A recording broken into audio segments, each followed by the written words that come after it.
cái ban này cứ chỉ chăn tì đã mẹ này dụ của màn tùng vùng bay 4 năm mà hay bạn đã chi giờ đây riêng mà lớn bạn này vẽ tì mùi này cầm lòng khai bằng pớ mà khơi thà về trên trùi màu mà vẽ nắng hay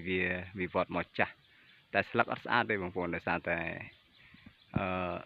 giờ bạn thay về cứ dừng phần đòi về trên màu tàn tàn nào máu hay ở bên bàn cà phê chỉ ngư cái đôi chia sẻ là đây tê cứ dừng phần đòi về tàn tàn nào mà hay mà đọc bên ní cứ cầm lòng đam khai đọc mà ngày chỉ pi khai đọc đi còn phải bám mà cứ chỉ pi đây dừng trời chập đàm thayสำหรับรายการทำไมมาคือการดัชีโกลเลิกตีปีมาคือ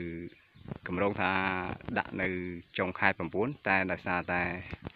วอลจังโกเลิกเหมาะดัในดามไข่ดาวปิ้งมาให้สำหรับยันตีนี่คือจำดัขนมมัดดามคือปลาจีกีมีมือกโลมาให้ใบเจนเจ็บบุญได้มาบุญชรงมายังดัขนมมัดดามบุญได้mà hayสำหรับการดักนี้บริษัทยังบานกับได้ชั้นคือโอเมนเทนแต่ในสายยมเถื่อต้อนจังกับบานแต่บนได้เด้มาบางคนอาจโชดมาปลาทะเลทองโชดหรือก็มายังอาจปลาตะเตอชูก็บานได้ที่การภาษามาเมื่อมันปะปล่อยเด้ในเป็นนี้มายังชูก็คือบานกำจัดต่างสมัยพ้องยังอาจลบจีบานละอพ้องมาให้การดักจีนี่คือวิประโยชน์สำคัญเหมือนกันจังบางปอนกูแต่เฟอร์วิไอบานปีเลิกขนมมวยได้มาเติบจันทีบ่อยอย่างนั้นวิเมียนกำลังกรุบกร้อนขนมการกระดับบานละอมาให้บักนาอย่างบานดักจีแบบนี้จันทีบ่อยอย่างคือวิทนหนึ่งบำรามรัวกาสเทียดกระโดดเจี๊ยตาสลัดจังไรสิ่งเซ็งได้วิมาเมาจีในไปได้จันทีบ่อยอย่างรองพอปะปอลสากตาจังไรต่างอ่อนนึงมาวิเมียนสนามระบุจังจันทีบ่ยังមានកម្លាំងគឺវាអាចឆាប់សះនៅស្នាមរបួសនឹងឡើងវិញបាទចឹងវាមិនងាយខូចទេតែបើសិនជាจันทีយើងខ្សោយបាទគឺវាអាចបាទជំងឺរបស់វានឹងស្នាមមុខរបួសនឹងវាអាចរីករាលដាលវាអាចឆ្លងបាទចឹងវាបង្កឲ្យจันทีរបស់យើងនឹងវាបាទក្រៀមជ្រុះផ្កាឬក៏ក្តាប់អីយ៉ាងទៅបាទហើយមួយវិញទៀតបើសិនជាយើងបានដាក់ជីគល់បានពេញលេញបាទបានគ្រប់គ្រាន់គឺយើងអាចកាត់បន្ថយការប្រើប្រាស់ជីថ្នាំបាញ់លើស្លឹកបានច្រើនបាទមានន័យថាយើងបាញ់ម្ដងមួយកាលអីគឺ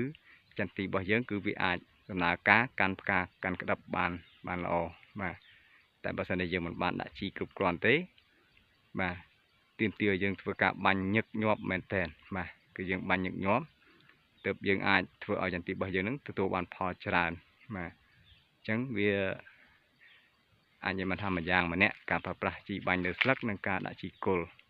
ចឹងបើសិនជាបងប្អូនមានពេលបាទ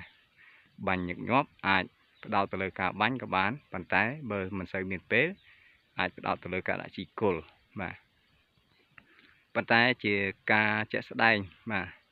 ច្រើនតែបងប្អូនធ្វើអត់តាន់ទេតាក់ទងទៅនឹងការបាញ់បាទជាងការទៅវាជួបបញ្ហាភ្លាមមិនតាន់បាទហើយចន្ទទីមានចំនួនច្រើនចឹងអាចនឹងយឺតយ៉ាវក្នុងការបាញ់បាទឧទាហរណ៍ដូចជាមានភ្លៀងកក់ខែអីចឹងទៅបើសិនជាបងប្អូនមានចការច្រើនគឺអាចនឹងយឺតធ្វើអត់តាន់ទេតែបើសម្រាប់ចន្ទទីដែលយើងដាក់ជីគល់បានគ្រប់គ្រាន់បែបនេះបាទភ្លៀងកក់ខែមកទោះបីយើងបាញ់យឺតយ៉ាវក៏មិនសូវជាបញ្ហាអីដែរបាទគឺវានៅតែផ្ដល់ផល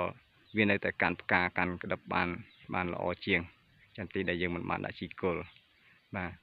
អូខេចឹងវីដេអូនេះគឺមានតែប៉ុណ្ណេះបាទចែកម្លែកតទៅនឹងការដាក់ជីគល់គឺមានប្រយោជន៍ល្អខ្លាំងបាទចឹងបងប្អូនអាចធ្វើបែបនេះគឺដាក់ជីគល់បាន2លើកក្នុងមួយរដូវបាទគឺល្អមែនតើហើយអរគុណច្រើនដែលតាមដានទស្សនាវីដេអូនេះពីដើមដល់ចប់បើសិនជាមានចម្ងល់បាទអាចតទៅសួរបានតាមរយៈលេខទូរស័ព្ទក៏ដូចជាឆាតបាទអរគុណច្រើន